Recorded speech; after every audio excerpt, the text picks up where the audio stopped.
Love and light, everyone. Thank you for being here today and sharing my messages. I've been in practice for over 30 years working with altered states of consciousness, and my resume is on my website.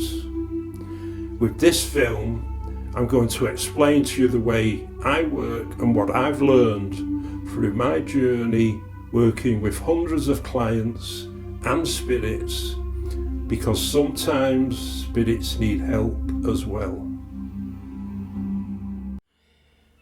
These case histories of spirit release are from true journeys I've shared with clients. All names of people and places are not included so as not to breach issues of confidence. Case history number 8 is 7 exorcisms by a bishop. It's a waste of time calling an evil spirit a demon. Yes, spirits and incarnated people may be influenced by the demonic, as we may also be influenced by divinity. But spirits are people who have passed over into the world of spirit, not demons. She had travelled a long way to see me and was experiencing an evil possession. "He won't leave me alone," she cried at our one and only meeting. "He's ruining my life. I've had 7 exorcisms from a bishop and the spirit just laughs and things seem to get worse and worse. He wants to kill me, he wants me to be with him." I replied to her, "You know who he is, don't you?" "Yes, he's my stepfather. He died from alcohol addiction and other drug abuse." I asked, "Did you tell the person who performed the exorcisms that you knew who was possessing you?" She replies, "No, he just performed a ceremony telling the demon to return to hell." "Can you get rid of him for me? Will you tell him to go?" "I can tell you what you need to do to move him away from yourself, but you may need to make important changes in your life." I explain about the metaphysical concepts of the spiritual dimension, and the latter brings her some clarification, stability, and an understanding of what, where, and why she's being tormented. She asks me how to stop him, her stepfather, from haunting her. We play sounds of the sea waves gently brushing the shore, and soon she experiences an altered state of consciousness, a deep relaxation which brings us closer to the spiritual dimension. Her stepfather is recognised and begins to speak through her. There are disturbed feelings and energies, and a conversation begins between herself and stepfather, which is very abusive and gives references to past abuse. At this stage, I decide if communication with the spirit would be beneficial, productive, and also if my conversing with the possessing spirit may have positive results for him.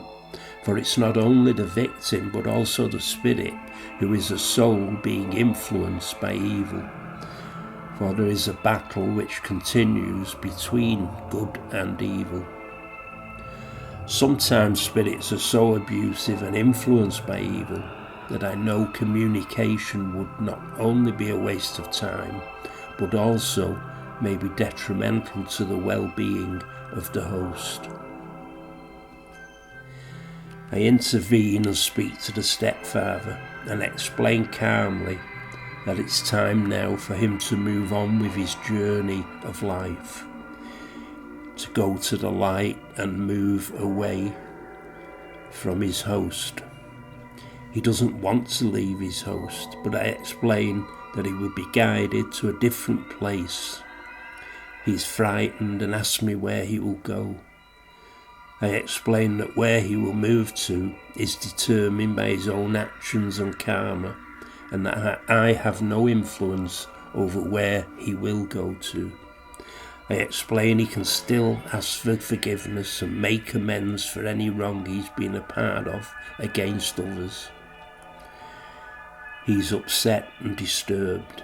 I begin to pray to the archangels and say several prayers in Latin. He leaves and his stepdaughter cries. She sits up alert and asks to go outside to sit in our garden so she can have a smoke. In the garden she smokes what seems to smell like a strong substance.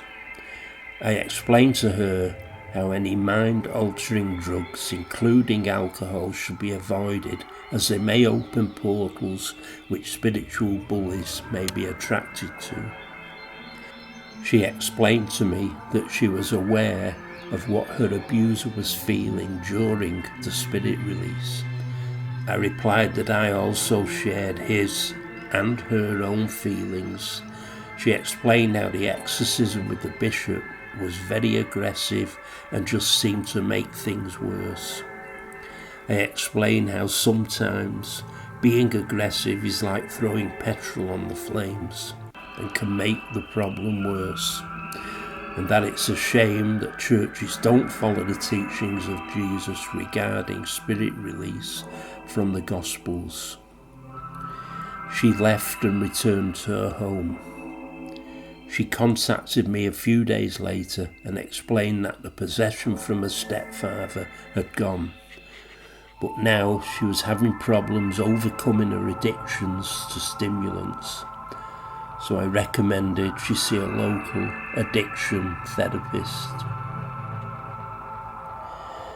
It's so hard to change the rigidity of religious structures.